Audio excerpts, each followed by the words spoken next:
Hi, greetings everyone! In this video, we're going to discuss about translating a recipe by using the theory of Molina and Albir. These days, recipes are everywhere. You can find them so easily. It's great because people from all over the world can explore and try dishes from different cultures. But when those recipes are written in another language, they need to be translated so people can actually understand and follow them. The thing is, translating recipes isn't always simple. A lot of them include ingredients or cooking terms that are really culture specific, and sometimes there's no direct equivalent in the target language. That's why we choose to translate a recipe because it is a way to explore how language and culture interact and how translation can help make something local more accessible to a global audience. Okay, now we move to introduction of the theory of translation techniques by Molina and Albir. Who's Molina and Albir? Molina and Albir are two scholars in the field of translation studies who introduced the concept of translation techniques in 2002. And what are the translation techniques? So they identified 18 translation techniques used to transfer meaning from the source language to the target language, especially in audio-visual translation. And why this theory is essential?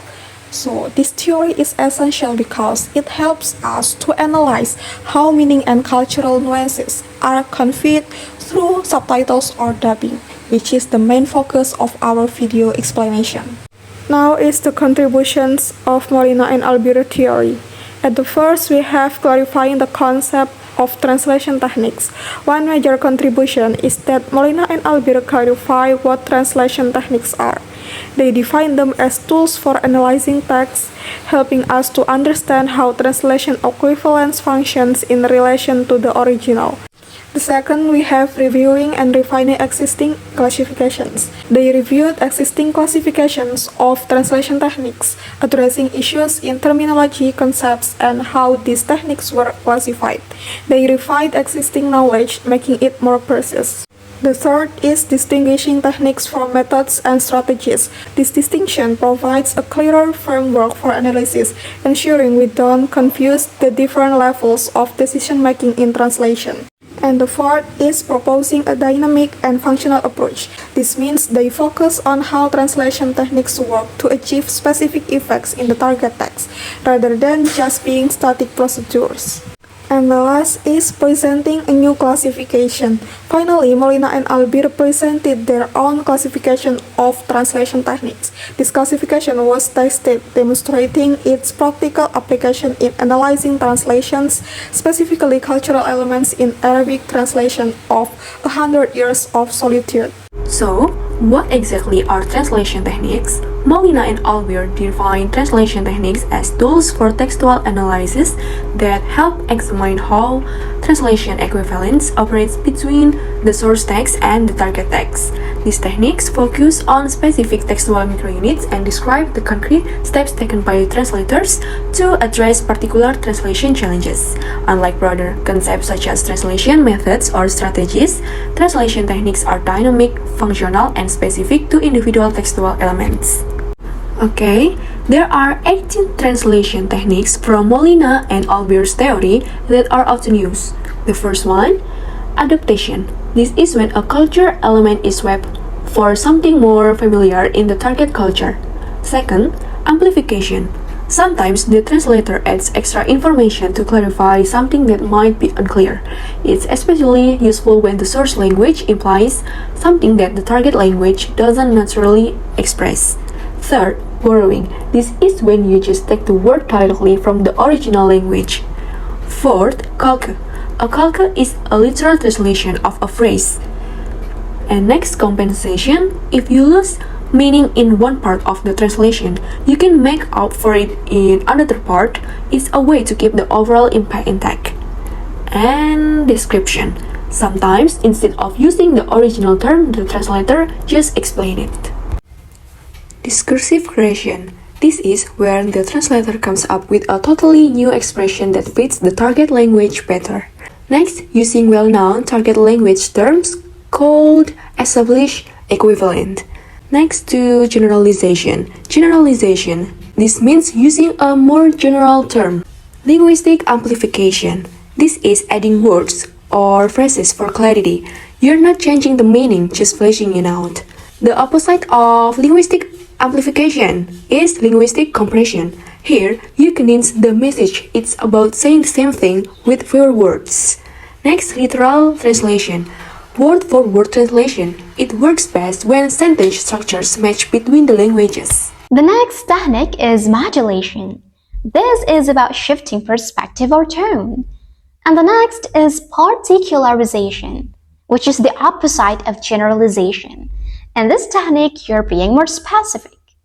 And there's also redaction. Sometimes you can leave out things because they are obvious or implied in the target culture. Next, there's also substitution. Here, you swap out a cultural or linguistic reference with another that fits better in the new context. And the next is transposition. This involves changing the grammatical structure, maybe switching the order of words, or turning a noun into a verb to make the sentence flow better. And the last is variation. Finally, this is all about adjusting the style, tone, or dialect. And this is a source of examples used in our analysis. The source language of the video is Bahasa Indonesia and the target language is English. The examples we analyzed were taken from the narration and subtitles of this cooking video. We've also included a QR code that links directly to the video for reference. Let's start with the first example, which demonstrates amplification. Amplification occurs when the target language and the details are not formulated in the source text. After we saw the example, notice how samatrasinya, which literally means "and the shrimp paste," is translated as "add the shrimp paste in to." The translator adds "add in to" to make the sentence flow more naturally and clearly for the English audience. This addition clarifies the action and integrates the information smoothly into the target text. Alright, let's look at the next example, which demonstrates pure borrowing. So, in the sentence, the translator didn't translate sambal and kecombrang. He just used the original words. And that actually makes sense because both of those are really specific to Indonesian food. Like, sambal isn't exactly the same as chili sauce, and kecombrang is the unique flour we cook with. And there's no real English word for it. So, instead of forcing a retranslation, it's better to just keep the original so the meaning and the vibe stay the same. Next, let's look at generalization. This technique involves using a more general term in the target text compared to a more specific term in the source text. After saw the example, here si cabai bawang dan lain-lain, which means chili, onion, etc. is translated as ingredients. Instead of listing all the specific items, the translator uses a more general term, ingredients, to represent the same idea. This simplifies the text and avoids potential confusion if the audience is unfamiliar with the specific ingredients. Particularization. This technique involves using a more specific term in the target text than in the source text, like the source text. Untuk waktu, juga itu akan dipengaruhi dengan seberapa banyak kalian masak sambalnya.